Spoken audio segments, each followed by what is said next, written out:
Hello everyone and welcome to the latest episode of Book Time with Elvis with me, Mark. And today I have another Saturday Shelfie tour for you. You must forgive me, it's extremely hot here today. And I've just come back in from walking with Elvis. He's having a nap. And I thought I would take the time to film a video continuing with this shelf tour. We've moved up now to this shelf up here. And you can see there's a big hole in the middle there. And that's actually because that was where Herodotus was, which is out with me now at the moment because I'm reading it this month with a group of fantastic people. So then, let's start our little shelf tour for today. So, the first book we have is by Giles Milton, and it's The Riddle of the Knight, Knight being the one in armour, of course. And it's a travel log and history that the author follows in the footsteps of Sir John Mandeville and his kind of looking at whether or not his travels were real or just kind of, flights of fancy, because he describes, all sorts of monsters and things like that. But it's good fun, and I think it was one of the first books Milton did, and I've been a big fan of his ever since. Okay, so the next one is Longitude by Dava Sobel, and this of course is the story of longitude and how they came to calculate it. It follows the story of John Harrison, a watchmaker who goes in search of the prize for the discovery, or working out rather, of longitude. And of course the British were able to do this before anybody else, thus giving them an advantage when it came to knowing where exactly in the world they are. And this is a really great book. If you haven't read it, it's been around for, over 20 years I think, but if you haven't read it, you definitely should. It's really good fun and very, very, very interesting. Okay, the next one we have here is The Hermit of Peking, which I've yet to read, and it's The Hidden Life of Sir Edmund Backhouse, written by Hugh Trevor Roper. Let's read a bit from the back. The trail of discovery began when Hugh Trevor Roper received the memoirs of Sir Edmund Backhouse, the celebrated Chinese scholar, in somewhat unusual circumstances. They described a very different person from the one who had apparently lived such a respectable life until his death in 1944. In them, Backhouse claimed he had been intimate with characters as diverse as Verlaine and Lord Rosebery, and that his many lovers of both sexes had included the Dowager Empress of China. It gradually became clear that the detailed, plausible and obscene memoirs were a work of fantasy, yet a fantasy interwoven with detailed fact. Intrigued, Hugh Trevor Roper set out to discover as much as he could about Sir Edmund Backhouse and unearthed the story of one of the most outrageous confidence tricksters of the century. So I haven't read it, but rereading that makes me really want to get to it as soon as I possibly can.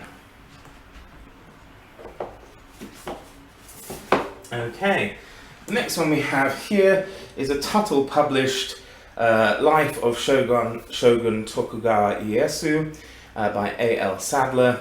And these are great books, these Tuttle Publishing. They follow and publish a lot of works to do with East Asia, primarily China and Japan.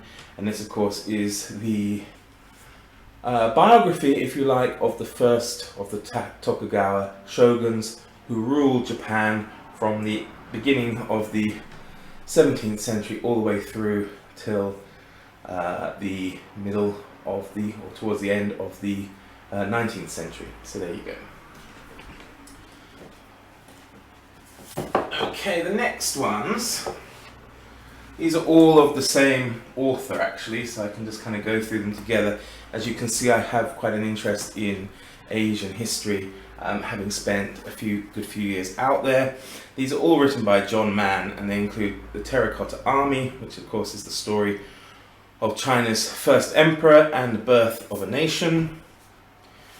Next I have The Great Wall, which is the extraordinary history of China's wonder of the world, also, as I say, by John Mann.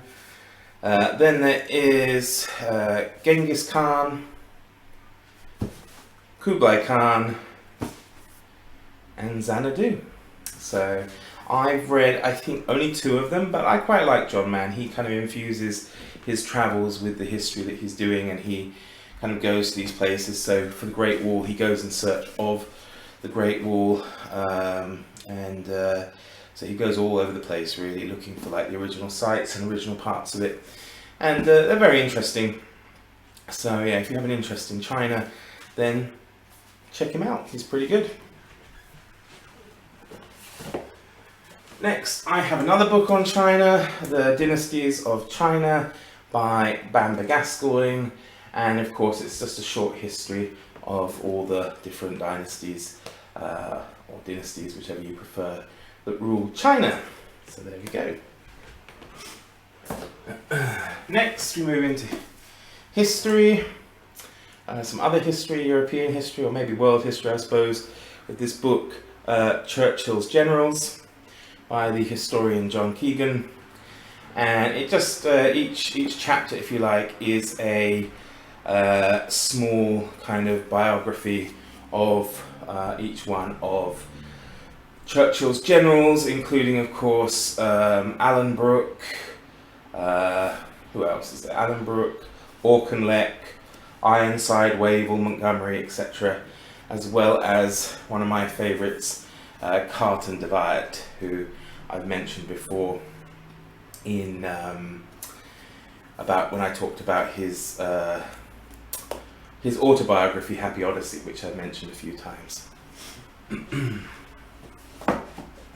Next, I have this book by Francois Bizot, and it is called The Gate, and it's about the author's experiences in 1971 dealing with the Khmer Rouge in Cambodia, and his time spent in a Khmer Rouge prison camp, which of course, as you can imagine, was no picnic. So yeah, that's The Gate by Francois Bizot. And I have here a history of Burma, a personal history of Burma, River of Lost Footsteps by Thant Minh Tu, I guess, I don't know, I'm not quite sure how to say that. And this was written in order to kind of give some information and knowledge into the harsh dictatorship that is in Burma, or should I say Myanmar, of course, now. And yeah, I haven't read it yet, but I would like to.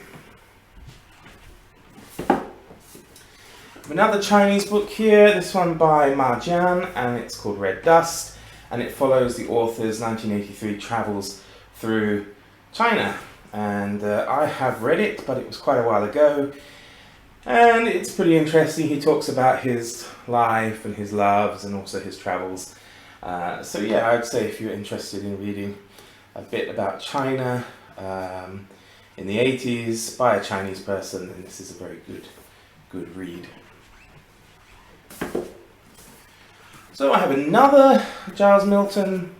I had all of them, well, at least all the ones that he published until I moved here, but unfortunately I haven't got them all with me, which is a shame because I do really like him. And this is Big Chief Elizabeth, and it details the early forays of England into North America. So yeah, it's good fun. You know, it's full of swashbuckling, you know, English adventurers with big frilly collars and that kind of thing. So there we go, Big Chief Elizabeth. Okay, the next is one I haven't read, The Crossing Place, A Journey Among the Armenians, which I think would be very interesting. It has been read because I think it's my father's and he has read it. It says The Crossing Place is the account of a remarkable journey through the Middle East, Eastern Europe and the Caucasus, a quest to discover the secret of the world's most extraordinary peoples, caught between opposing empires, between warring religions and ideologies. At the crossing place of history, the Armenians have somehow survived against the odds. So there we go, just a couple left. Okay, next one is one again I haven't read, which is Sushi and Beyond. And it is by Michael Booth, who's a food and travel writer, and he decides to go on a journey through Japan, checking out Japanese cuisine. and he does so with his family, and he travels the length and breadth of Japan, going from I can't remember when I read it. I read a few pages from it, whether he starts out in Hokkaido and goes to Okinawa, or goes from Okinawa to Hokkaido. But as I say, I haven't read the whole thing. Like most books, I've usually read like the first chapter. I do so when I buy it, depending how long the chapter is. And yeah, but I've had this a few years and should check it out. Oops. The next is one I have read, but again a very long time ago, and actually I think I've read a copy or one that I borrowed from a friend of mine. I haven't read this copy, but this is Alan McFarlane's Japan Through the Looking Glass, and this follows McFarlane's encounters with Japan. He likens it to being kind of like being Alice in Wonderland, as he says on the back here, full of certainty, confidence and unexamined assumptions. I did not even consider that Japan might challenge them. And yeah, so it's full of his challenges, or challenges to his assumptions. Gosh, so hot, my tongue's melting, I can't speak properly. In this fascinating and endlessly surprising book, McFarlane takes us on an exploration of every aspect of Japanese society, from the most public to the most intimate. He shows how even the familiar and mundane are in fact strange and mysterious, and gradually uncovers the multifaceted nature of the country and its people. So there we go. Okay, the last one's a really big book. Ugh. And you can see here, it's Bradshaw's Continental Railway Guide and General Handbook, illustrated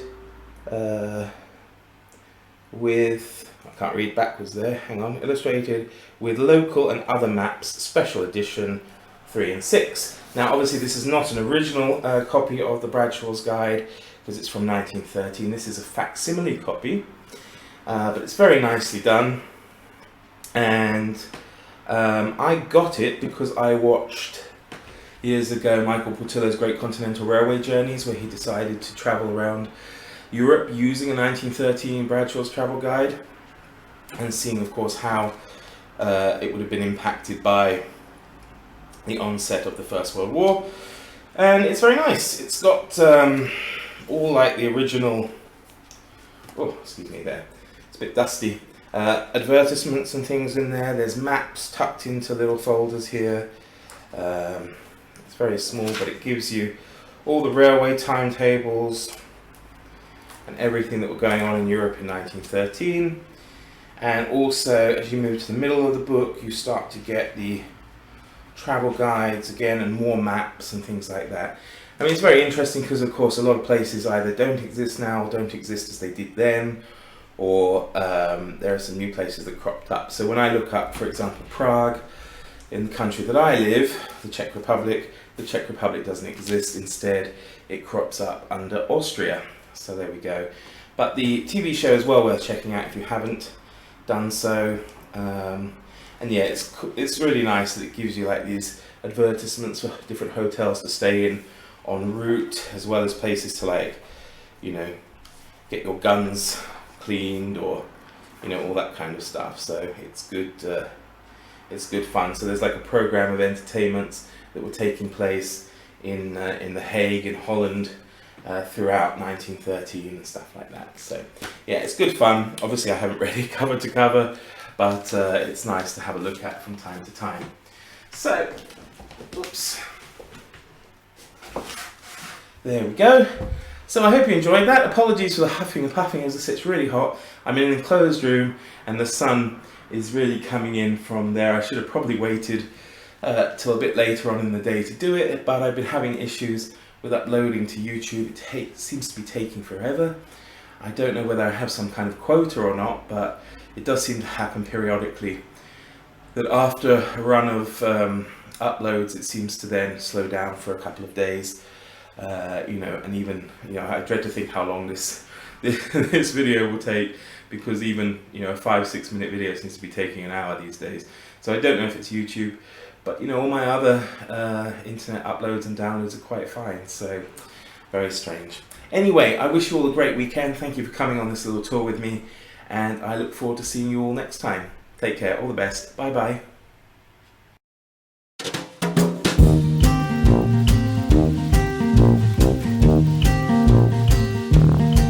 Better